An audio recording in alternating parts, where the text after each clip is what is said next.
Yo, it's hot in here today. Why? Usually it's fucking freezing and I'm sweating today. It was freezing yesterday in there. I was so cold in that goddamn office. And I left, and like the 1,000 degrees just instantly warmed me up. But it was so cold in your room, especially. I don't know what my password is anymore.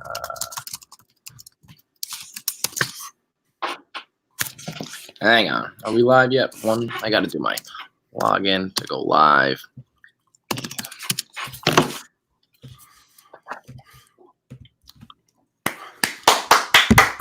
Come on! You ready to rock?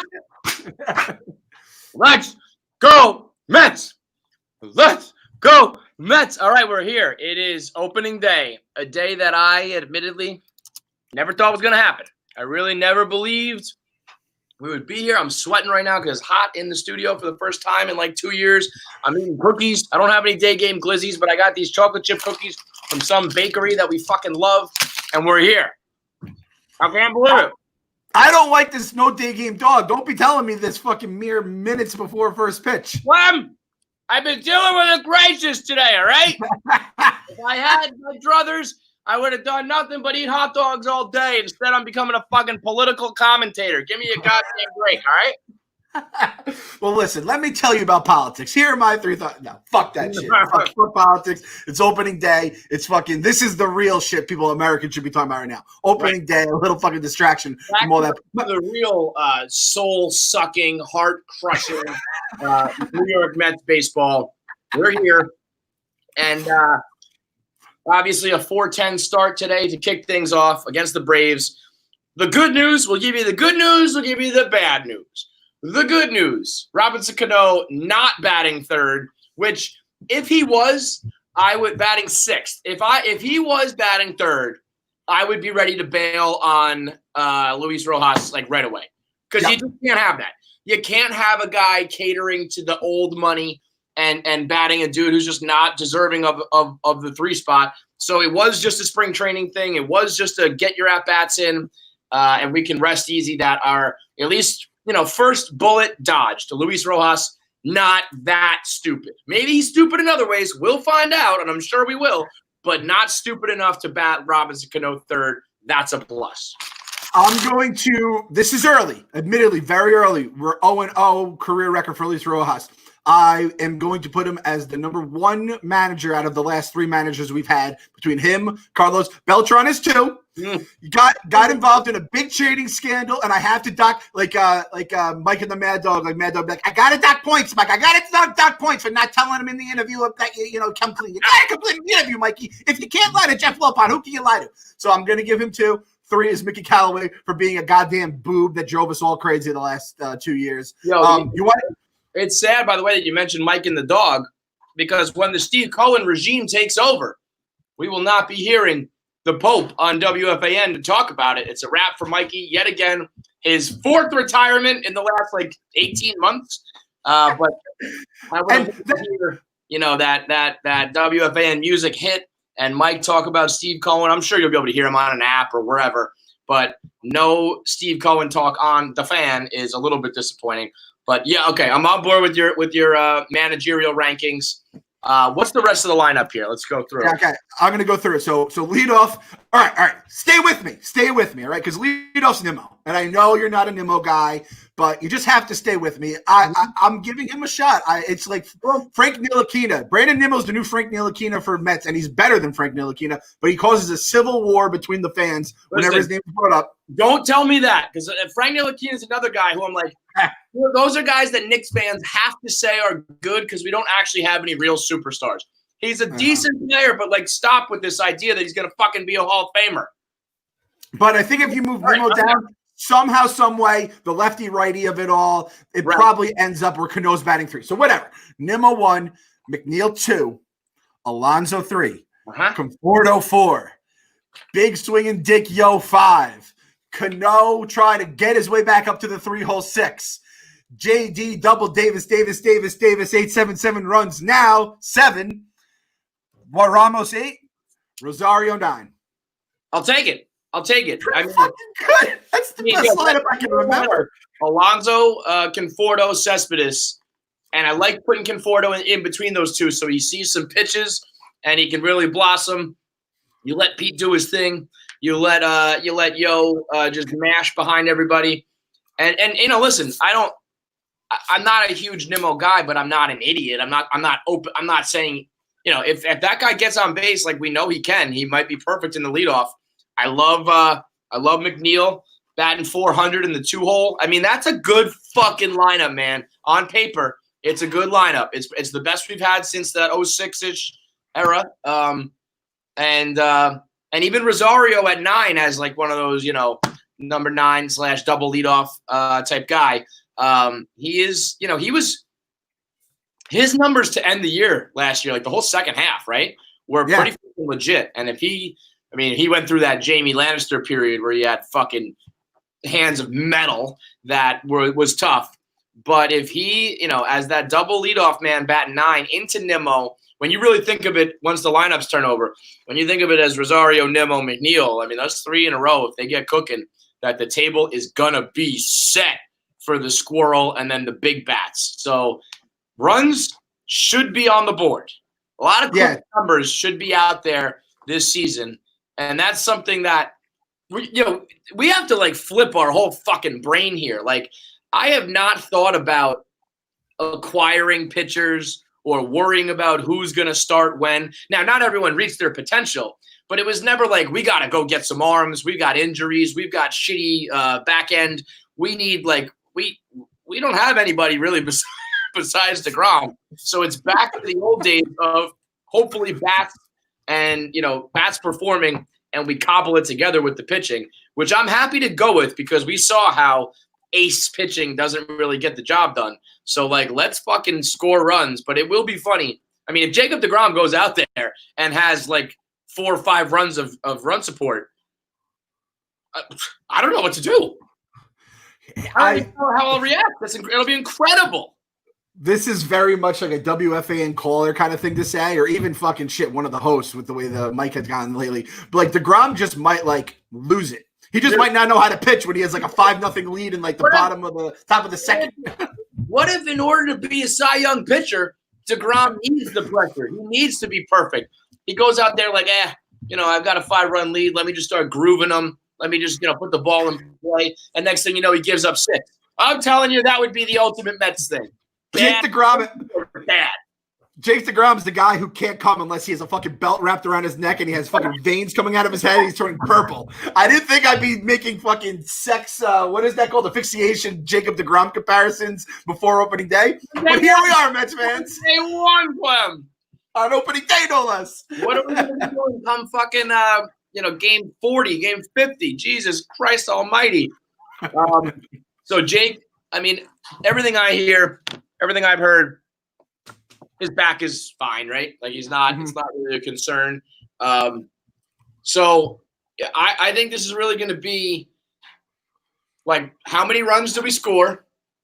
And let's see what this bullpen is capable of. Because even if Jake goes off, what are they holding him to 100 pitches? What are we doing here today?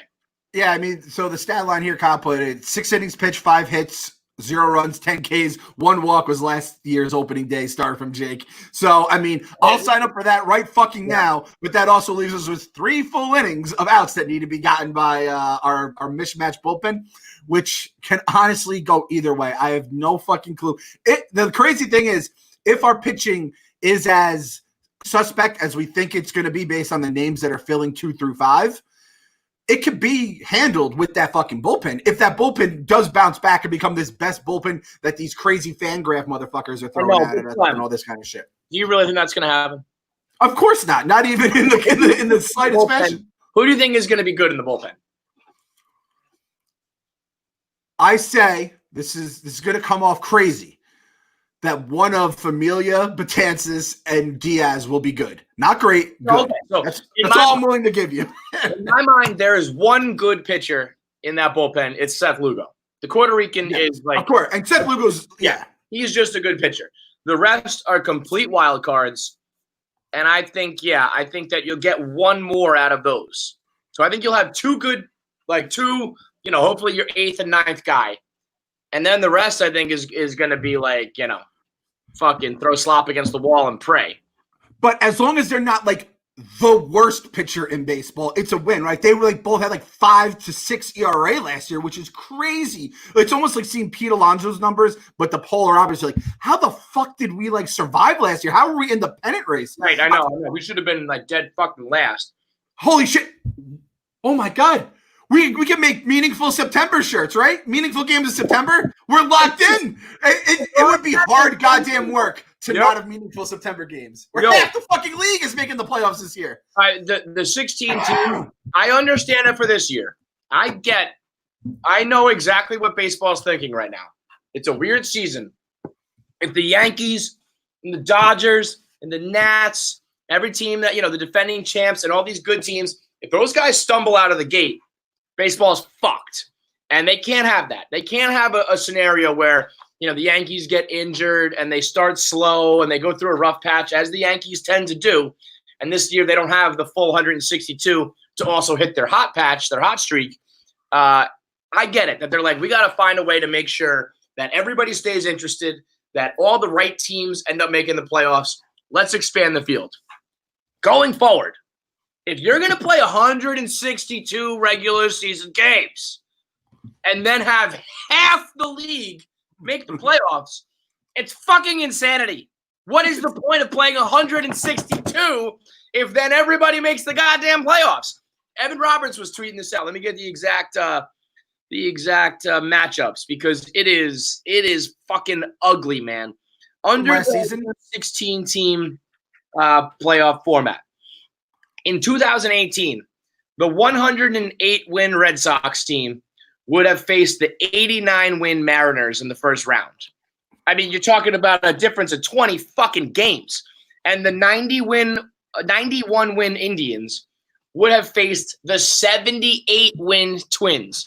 You got under 500 teams making the fucking playoffs, and you've got teams that are fucking dealing with a 20 game difference. That's a waste of people's time. And if you do run into some hot pitching, or your bats go cold for a week in the first round or the first game, and you have a 108 win team get bounced because shit happens.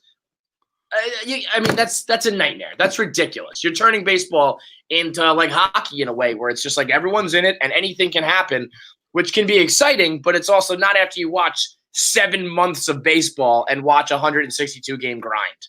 Yeah, I think this season it works fine because it's a 60-game season or whatever. That's like basically hockey and basketball, right? It's an 80-game season, and both those leagues have half the teams make it. Where the NFL, obviously, it's different. There's only 16 games, and that's a whole other thing. Where like if the NFL added one extra wild card, and people are acting like the sky was falling. Right. So NFL is a completely different beast. Yeah, you can't.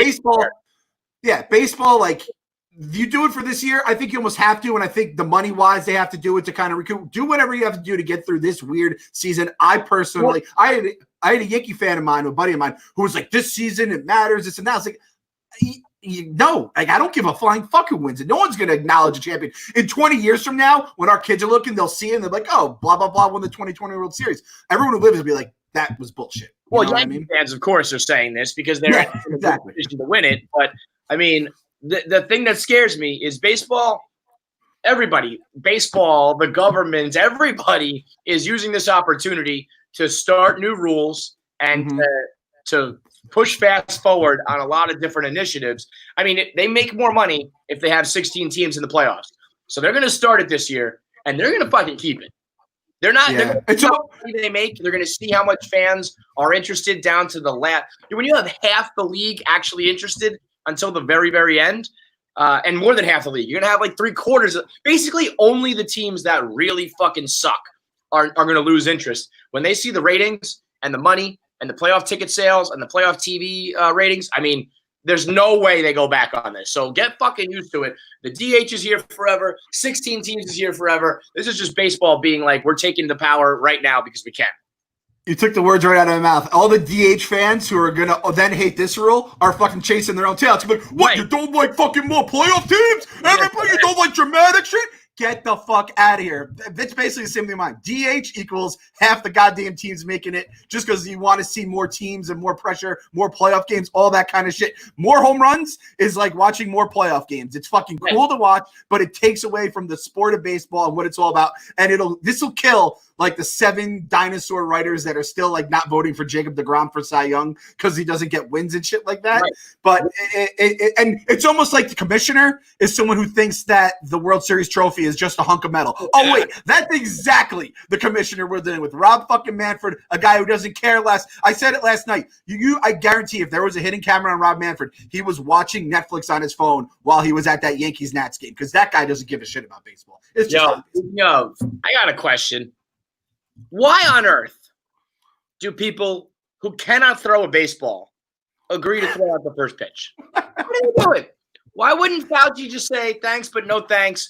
I'll be there for the 7th inning stretch, and I'll wave to the crowd when you sing "God Bless America" or something. Why put yourself through that? That was 50 Cent-esque. That was fucking insane. If you're Fauci, you say, "Listen, I'll sing the national anthem, overthrow." Like you have to go outside. You go like, "Can I still do this? I did this when I was like 8, right?" And then you line up 60 feet 6 inches and you throw it and you dribble it or you fucking airmail it to left field or whatever the fuck you did, first base. Yeah, that was a bad look. You can't do that if you're fucking Fauci. You have to just know your limits. Right. You come up, say no, or come up with a cute way to do it, or I don't know, whatever. It just can't have that. I'm telling you, coronavirus got a little stronger when he saw that. He saw that and he got back in the way. He's like, this guy ain't got nothing on me. And he's just fucking lifting weights in there like, I got this motherfucker, Fauci. There were some people last night. They were watching the game and they were like, you know what? Fuck that. I ain't listening to that guy anymore. I mean, tough look. And he also didn't have a mask in his one picture in the crowd. The other two have masks on. He does it, and it's like, see, and I'm sure it was like this one instance, but it's like, Fauci, you gotta be better when you're in the national pastime opening day, and you're the big head honcho there. Gotta be. The game in general, like, kind of weird with the rain delay. It wasn't exactly the grand return of baseball that we expected. What I did think was funny from all around the league, the cardboard cutouts with Mookie Betts taking a knee and the cardboard cutouts in the background, like smiley faces and shit during a very somber, emotional, memorable moment. That was the first time I like the cardboard cutouts. I actually think they work. I think it's funny to have Stu Feiner and a dog, and I think it looks good for the most part. But that was the first time I was like, oh, okay, this ruined an otherwise iconic sports picture. We now have these idiots in the background. So that was a tough look, but we're getting used to it. I had a girl call KFC Radio. She is a soundboard operator for baseball.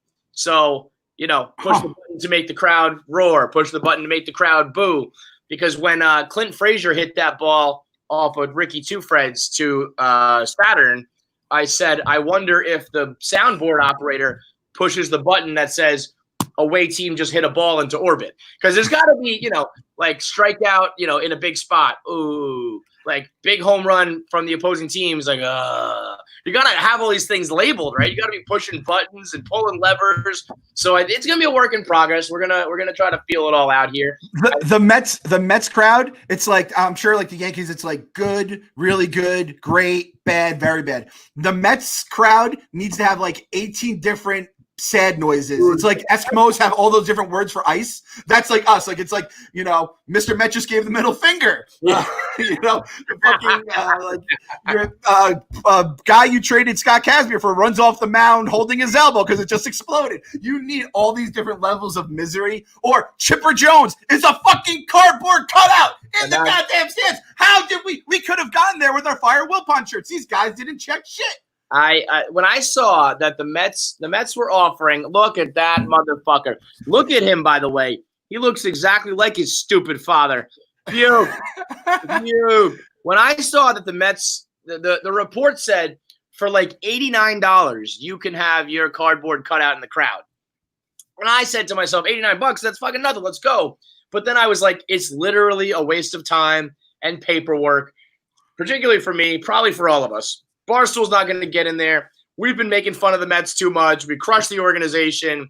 Never going to happen. I wanted that, the fathead of me when Connor Gillespie hit the home run, where I'm just like, I wanted that one in there. I wanted you in there. And I was like, there's no way it's going to happen. Now I see a fucking Chipper and Shay can get in there. We all could have been in there. I mean, fuck, I got to get somebody on the line right now. If they can do it, we can do it. Give me the Fire Wilpon shirts. Those shirts are still relevant until they're fucking fired and out of our lives forever. And Chipper Jones, like I blogged about, did you see that a couple of weeks ago, a soccer team put Bin Laden in the crowd? Like they missed a Osama Bin Laden picture. Yeah. And it's just fucking, the face of evil. Well, the face of evil in Mets world is in our crowd right now. We got to get Stu Finer's guy, place him down and just scream at Chipper Jones. Chipper! I can imagine Stu Finer. Like you're watching the game, and all of a sudden you see Stu's tiny little ass sneaking through the crowd. He just lights it on fire. All of a sudden you just see Chipper Jones' fucking fat head burning in the crowd. Burn his son too. On fire, so this wouldn't be any fucking different. But yeah, listen, if he can get in there, I would love nothing more than to be like front row. If we can get in there, that would be a fucking honor. I would love that. What else tonight? The Braves, both their catchers get sent home. We're assuming for corona or exposure to someone who has corona. I guess they'll be playing with their emergency catcher tonight. Never a funny matter. I saw, some people were cheering that Juan Soto tested positive. And when Chapman tested positive a couple weeks ago, I think Red Sox fans were doing a little grave dancing, but like really not the time or place to be making fun of the situation. But the idea of both your catchers getting hit, I mean, these are the things that you're going to have to think through. I'm stunned that it happened to the Mets opponent and not the Mets on opening day.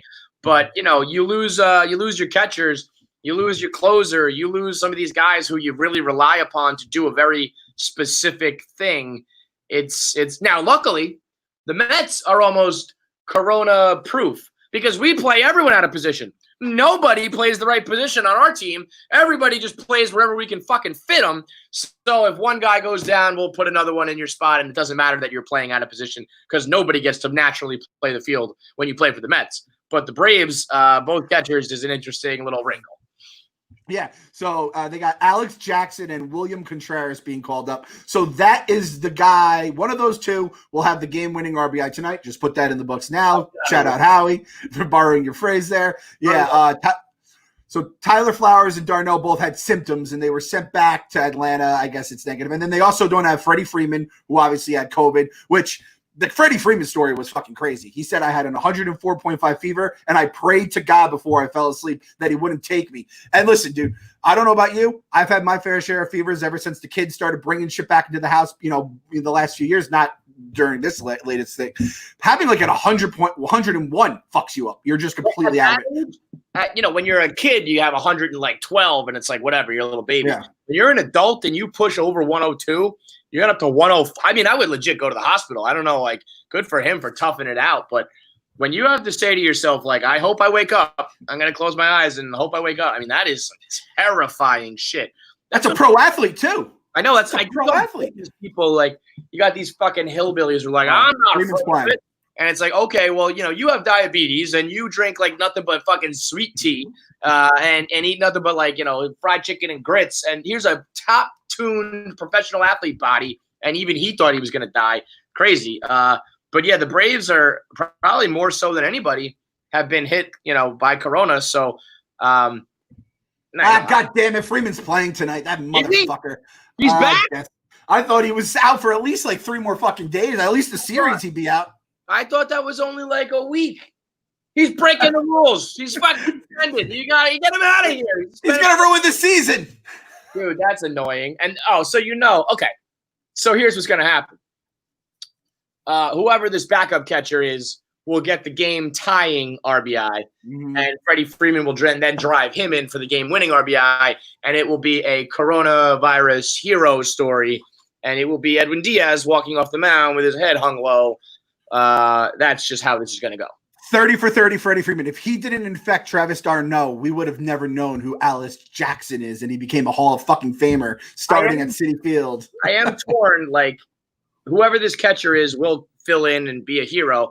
But I also know that Travis d'Arnaud would have gone like 4 for 5 and hit the cycle. So, take what you can get here. Good with the bad. I would like a win tonight. I would. I feel like I need one because I got down on myself a lot. Our boy Darren from the 7 line texted his prediction. He has been for basically like 3 straight years. He's texted us that the Mets are going to win 97 games. Every year it's 97 games. And then I think it was 93 last year at one point when it was like they would have had to win like 80% of their games to get to 93 wins. But he's always the pessimist, always the optimist.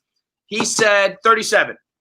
37 wins for the Mets, which would be what, 37 and 23 would be 60 games. Yep. So, that's a pretty good record. I would sign for that in a heartbeat. I think we're going to be closer to like 500 because I think this pitching is going to be a problem, which is it's going to be a new thing for us. It's going to be a new thing for us, Clem. Worrying about the pitching, not something we've had to do in a long time. But I'm telling you, the overwhelming irony, if this year we've got to watch a bunch of like 10-9 losses, that's going to fucking kill me. It's always whack-a-mole, man. It's always whack-a-mole with this team. It always has been. The year you got the offense and the bullpen, you don't have the starting pitching. You go get the starting pitching, your bullpen falls apart. You get finally all the pitching gets together, your offense falls apart. I mean, it's always something. So the pitching this year is going to give me a heart attack, I think. Oh, and it's the fucking DH is in there now, so it's another hitter that these fucking starters have to go through. This could be – I hate 10-9 games. I've been on the record for years saying it. I hate going to Colorado. I hate going to the AL. I like 3-2 games. I like when it's quick, tidy, and that's probably never going to happen ever again, unfortunately. So, and someone tweeted me the picture like this was 4 years ago, and it was that picture of the 6 pitchers with Bartolo and our 5 fucking young aces or studs, and it's already just basically it's DeGrom literally by himself right now. It's fucking great. And I guess like Steven, his name is Steve Matz. He loses the N. He's now Steve Matz, and we're taking away a letter every fucking season from here on out. I just love it right now. Steve Matz. He's gonna be stuck.